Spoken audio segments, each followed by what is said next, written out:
siang hari ini kita melaksanakan kegiatan pemanfaatan PLN dan yang lain-lainnya.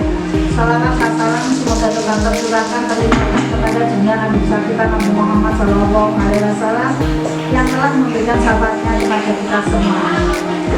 Kami ucapkan terima kasih kepada Ibu Bapak yang telah hadir memenuhi undangan kami. Semoga kegiatan ini bisa berjalan dengan lancar. Assalamualaikum warahmatullahi wabarakatuh. Yang saya hormati Ibu Kepala SMP Negeri 5, Bapak Ibu Dewan Guru. Alhamdulillah kita diberi kesehatan dan bisa berbagi pemahaman Bapak Ibu dalam seri pemahaman yang bertemakan di sini budaya positif. Bapak Ibu, saya berterima kasih kepada sekolah, terutama kepada kepala sekolah dan Bapak Ibu guru semua atas dukungannya, sehingga sampai saat ini kami bisa melaksanakan aksi nyata di modul 1. Ini merupakan bagian dari modul 1 Bapak Ibu. Jadi modul 1 itu ada subbagian sampai 1.4. Jadi yang dibuat aksi nyata siang ini ya 1.4 tentang budaya positif. Bapak Ibu yang saya hormati, saya mohon izin untuk berbagi pemahaman. Tadi sudah disampaikan tentang nilai-nilai universal. Dalam kurikulum Merdeka sudah dijelaskan secara detail bahwa nilai-nilai yang dikembangkan ada pada profil pelajar Pancasila. Bapak Ibu, tentu tidak hanya profil pelajar Pancasila saja, tapi kita bisa mengembangkan nilai-nilai lebih. Tadi sudah disampaikan nilai-nilai universalnya, nilai-nilai kebajikan universal. Dalam pelaksanaannya Bapak Ibu di lapangan, dalam pembelajaran, tentu banyak tantangan yang kita hadapi untuk menumbuhkan nilai-nilai kebajikan itu. Kita bisa dikata sibuk ya untuk meluruskan laku anak, menebalkan laku anak, supaya anak-anak ini bisa memiliki dan tumbuh nilai-nilai kebajikan dalam dirinya. Itulah disiplin positif Bapak Ibu, yang tujuan atau muaranya nanti akan menjadi budaya positif. Itu tujuan akhirnya. Tapi kadang kita menyikapi anak-anak itu, termasuk saya ya Bapak Ibu ya, kadang kita lupa diri. Ada anak yang keluar dari nilai-nilai kebajikannya, kita luruskan. Kita lupa ada apa dengan anak itu, apa yang melatar belakangi anak itu untuk melakukan kesalahan itu atau pelanggaran itu. Kita kadang lupa, termasuk diri saya ini Bapak Ibu.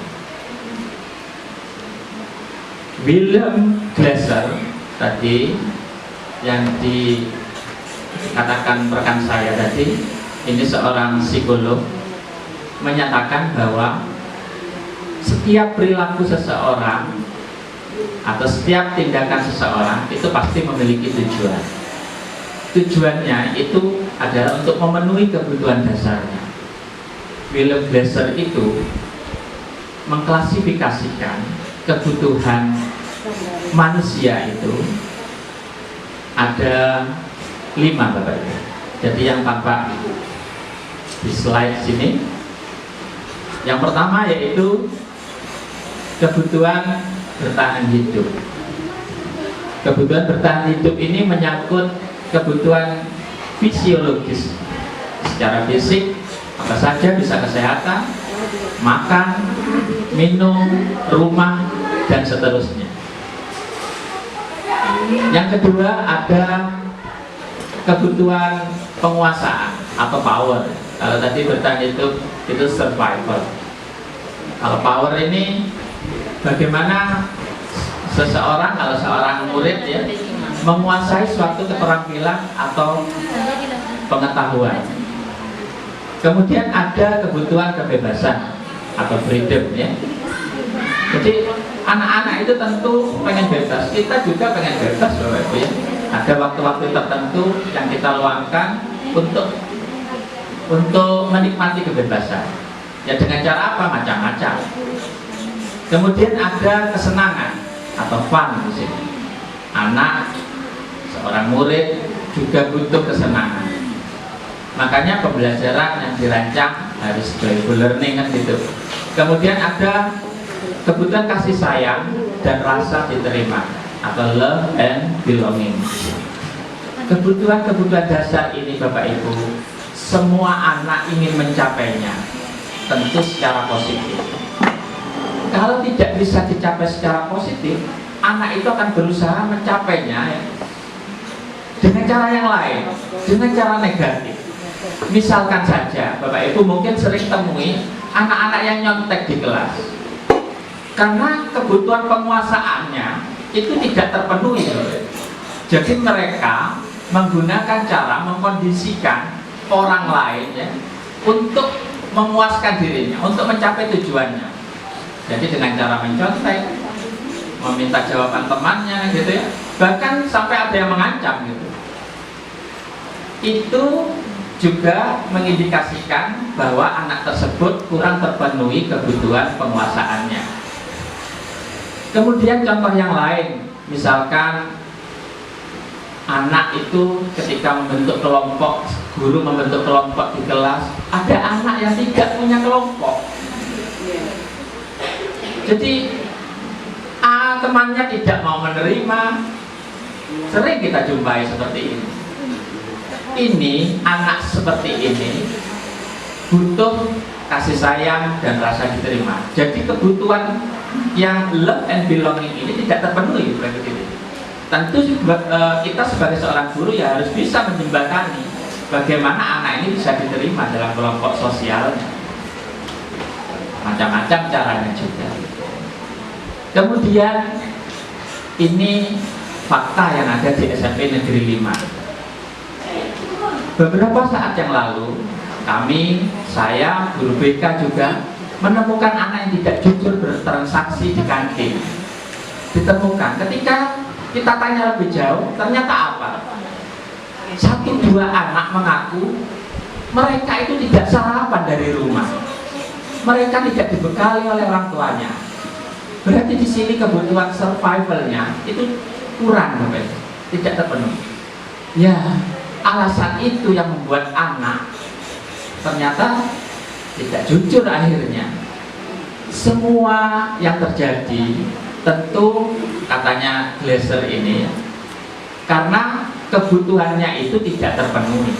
Jika terpenuhi, tentu anak-anak atau kita sendiri juga ya akan bisa menikmatinya atau belajar. Kalau anak itu belajarnya akan terpenuhi dan bahagia. Pertanyaannya sekarang, apakah konsep kebutuhan ini atau teori tentang kebutuhan ini atau bahasa Inggrisnya choice theory ini Bapak Ibu ya, yang Glaser kemukakan ini hanya berlaku untuk anak-anak? Tidak Bapak Ibu. Jadi choice theory ini juga berlaku untuk orang dewasa juga. Mungkin Bapak Ibu saling mengamati antar Bapak Ibu sekalian, mana kebutuhan yang sudah sangat dipenuhi oleh rekan-rekan kita, atau mana yang belum juga sebaliknya. Tentu kalau kondisinya ada di sekolah, berarti bukan tanggung jawab kita. Mohon maaf ini, tentu tanggung jawab pimpinan atau kepala sekolah di sini yang bisa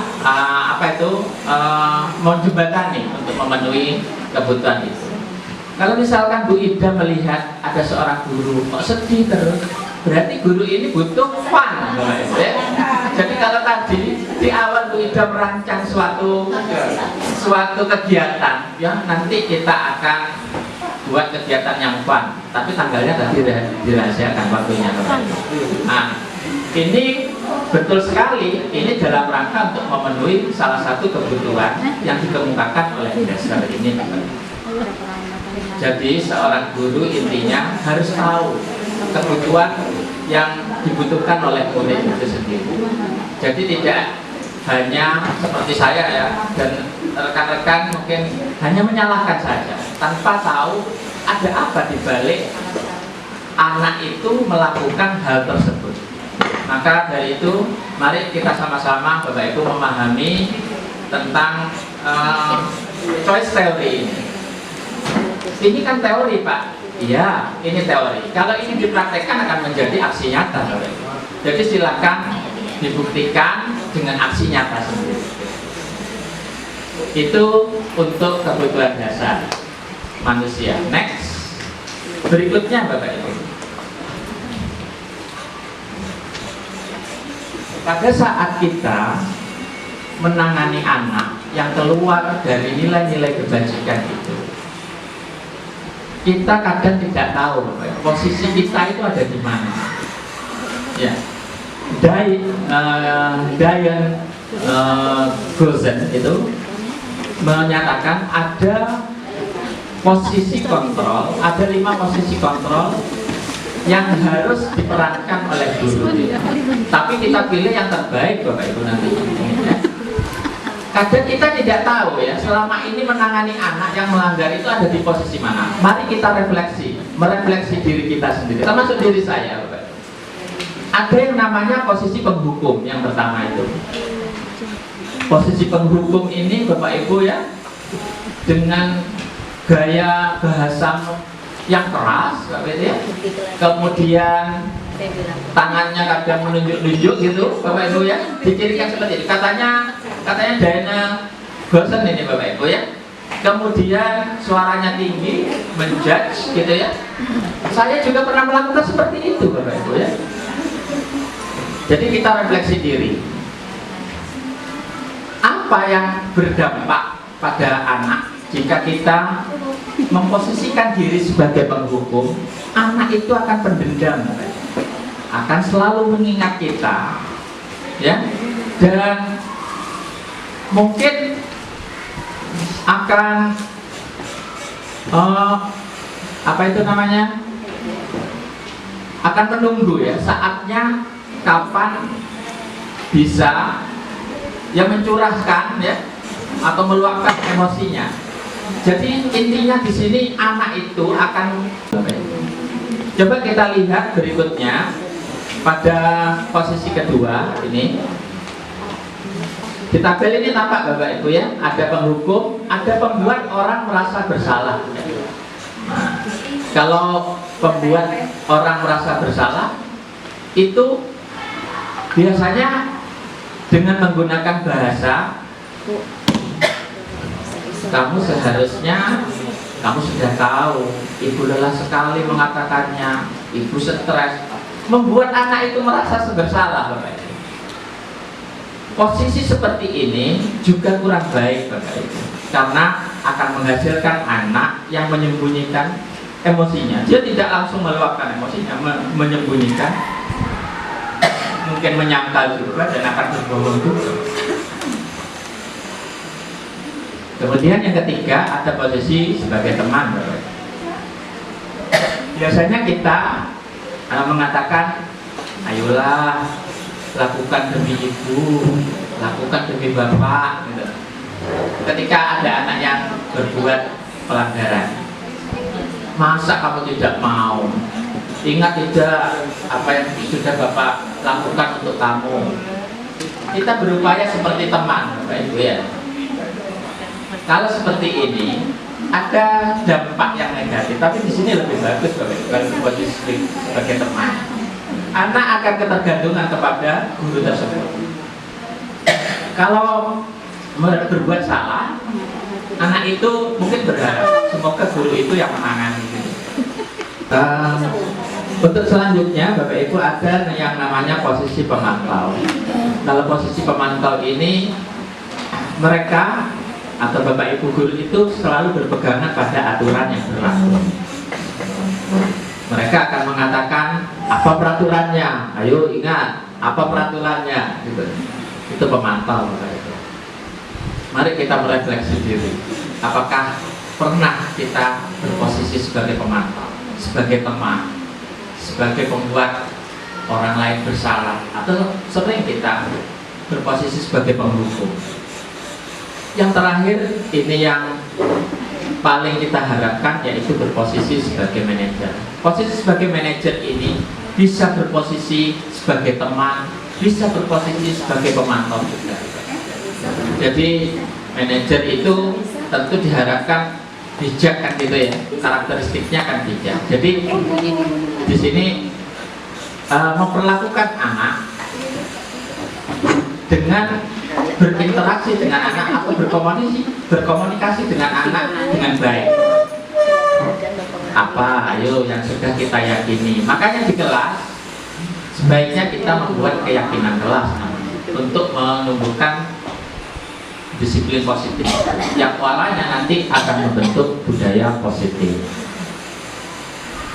Apa yang kamu bisa kalau dikerjakan untuk memperbaiki masalah ini? Jadi berdiskusi dari hati ke hati, berkomunikasi dengan baik sehingga solusi itu bersama. Ini yang posisi sebagai manajer. Untuk selanjutnya, next.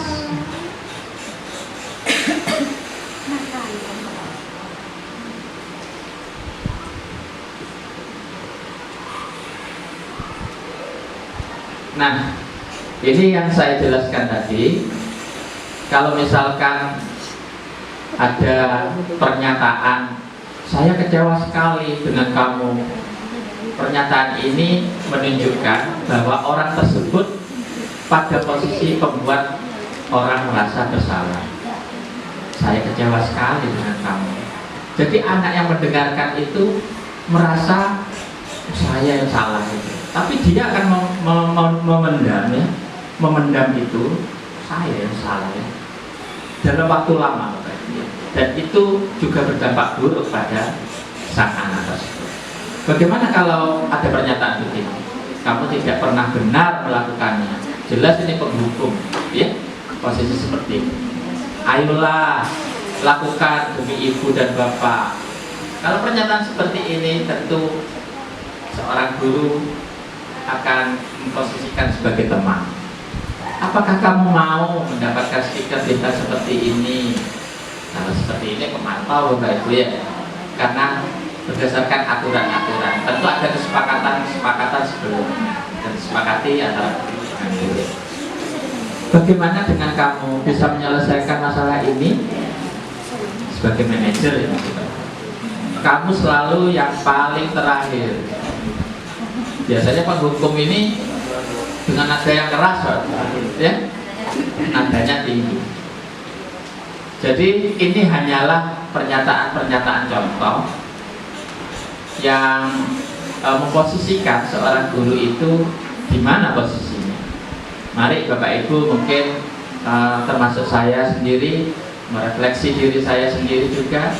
Mari kita memposisikan diri sebagai manajer ketika ada anak-anak kita yang berperilaku keluar dari nilai-nilai kebajikan. Untuk selanjutnya, next.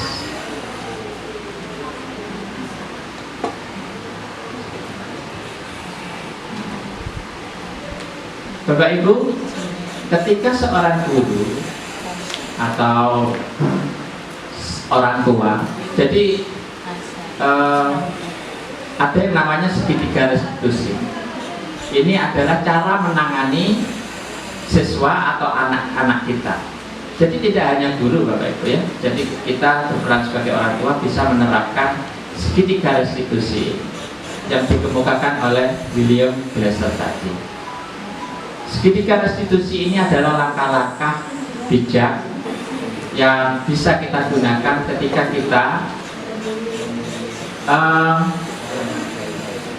kita menyelesaikan masalah-masalah yang terjadi pada anak, terutama masalah-masalah tentang sikap. Apa saja itu? Ada yang namanya menstabilkan identitas. Pada langkah ini, seorang guru atau orang tua bisa bertanya atau bisa mengungkapkan pernyataan. Misalkan ada masalah ya, anak itu misalkan terlambat tadi, mungkin bisa kita menstabilkan identitasnya karena tiap hari terlambatnya kan, misalkan guru yang menangani itu sampai jengkel, ya. Tapi kita harus bisa menstabilkan identitas, ya. Setiap orang pasti pernah melakukan kesalahan, terlambat itu juga salah, gitu. Jadi tidak boleh ya, dalam teori ini langsung pada poin-poin pada apa itu namanya menjudge, gitu ya. Jadi stabilkan identitas itu. Kamu bukan satu-satunya yang pernah melakukan ini, menstabilkan itu. Baru kita melangkah ke validasi kebutuhannya. Kamu tentu punya alasan ya, mengapa kamu sering terlambat. Kita gali lagi. Apa latar belakangnya? Kenapa kok terlambat? Apa yang latar belakang masalah itu muncul? Adakah cara yang efektif untuk mendapatkan apa yang kamu butuhkan? Seperti itu Bapak Ibu kira-kira ya. Kemudian yang terakhir ini menanyakan keyakinan. Dari langkah-langkah segitiga restitusi ini, langkah terakhir ini yang menentukan, yaitu menanyakan keyakinan. Nilai-nilai apa yang telah kita sepakati sebagai posisi manajer tadi Bapak Ibu. Jadi solusi itu tidak hanya dari guru saja, tapi disepakati bersama, mencari solusi bersama. Kamu ingin menjadi orang seperti apa sih? Jangan seperti itu. Bapak Ibu, yang saya jelaskan ini merupakan satu kesatuan dari nilai-nilai universal tadi. Kemudian apa yang membedakan antara hukuman, ada penghargaan juga, ada restitusi. Kemudian bagaimana kita menyikapi nilai-nilai kebajikan atau anak yang keluar dari nilai-nilai kebajikan itu ternyata ada kebutuhan-kebutuhan yang tidak terpenuhi di dalamnya. Kemudian posisi apa yang harus kita posisikan ketika kita menangani anak seperti itu, dan bagaimana langkah-langkahnya. Kami sudah menyampaikan itu semua. Untuk selanjutnya, jika Bapak Ibu memiliki unek-unek atau sumbangsi pemikiran atau gagasan, atau bisa juga pertanyaan, bisa disampaikan pada sesi ini. Silakan Bapak Ibu.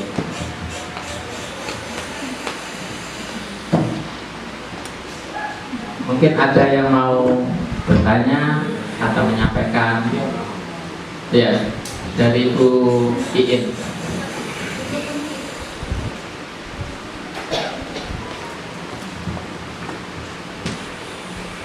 Bismillahirrahmanirrahim.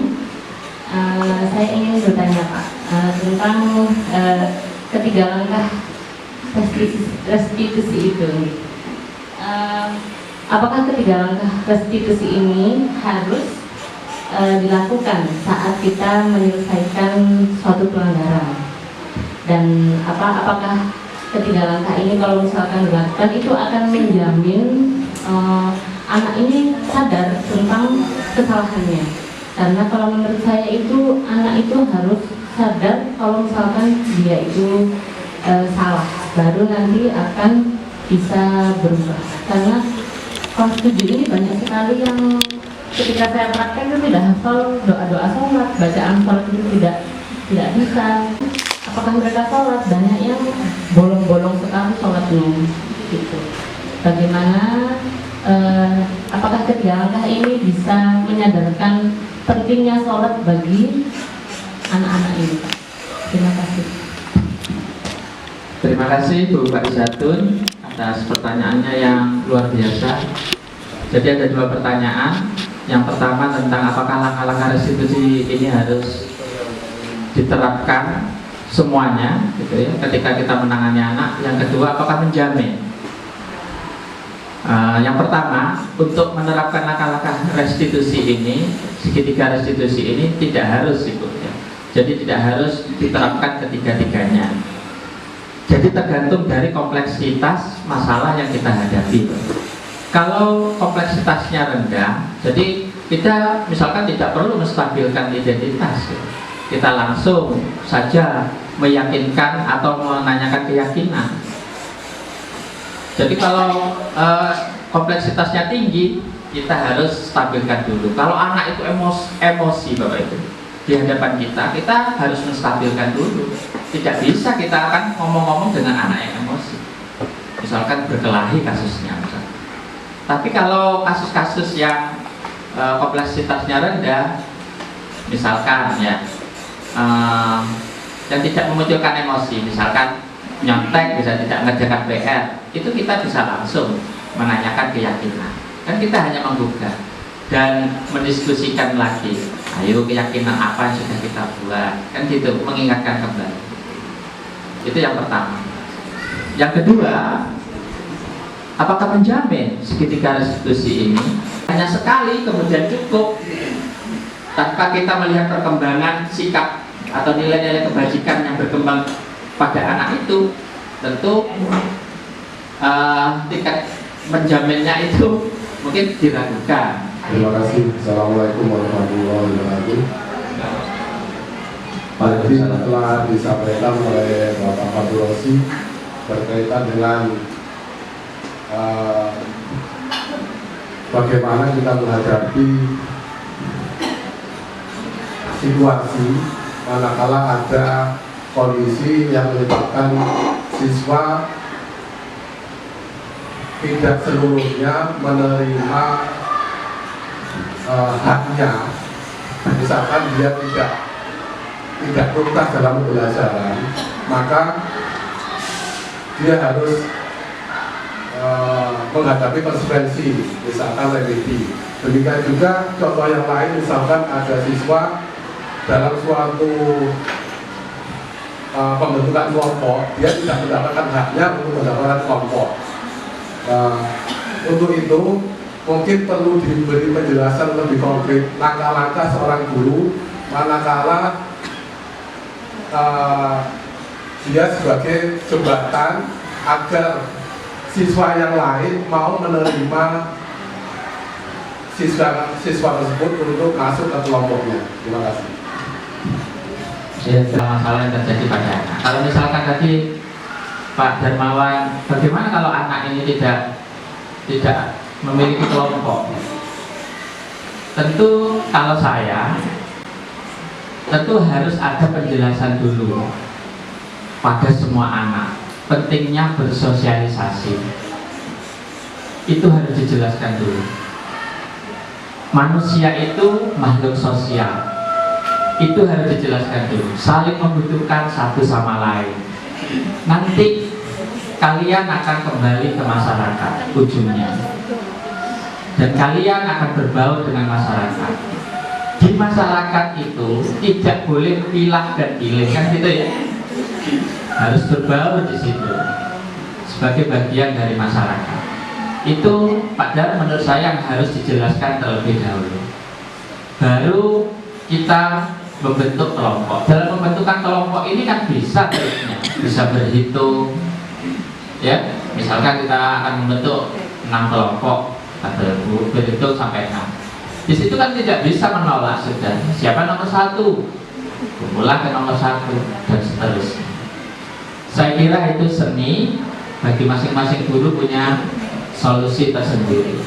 Waktu sudah menunjukkan pukul 12:30 ya. Jadi sebelum saya tutup, saya akan menyampaikan sedikit tentang filsafat yang disampaikan oleh Ki Hajar Dewantara, bahwa anak itu bukan tabula rasa, Bapak Ibu. Anak itu bukan selembar kertas kosong yang bisa dicoret-coret, tapi anak itu seperti kertas yang sudah ada tulisannya tapi agak kabur.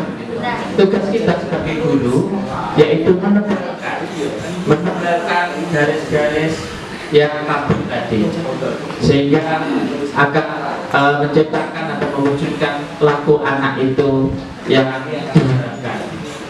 Yang kedua, Bapak Ibu, peran guru guru yaitu sebagai penuntun.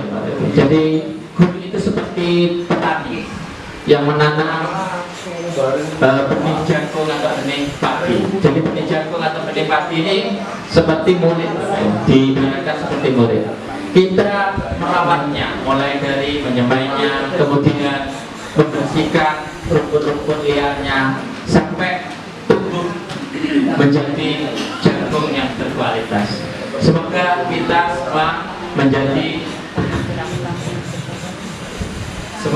kita semua nantinya bisa menjadi guru-guru yang bisa menuntun dan bisa mewujudkan anak didik kita menjadi anak didik yang berkualitas. Demikian yang bisa saya sampaikan. Saya Fatur Rosi dan Ibu Siti Rosida menyampaikan terima kasih sekali lagi dan saya akhiri. Wassalamualaikum warahmatullahi wabarakatuh.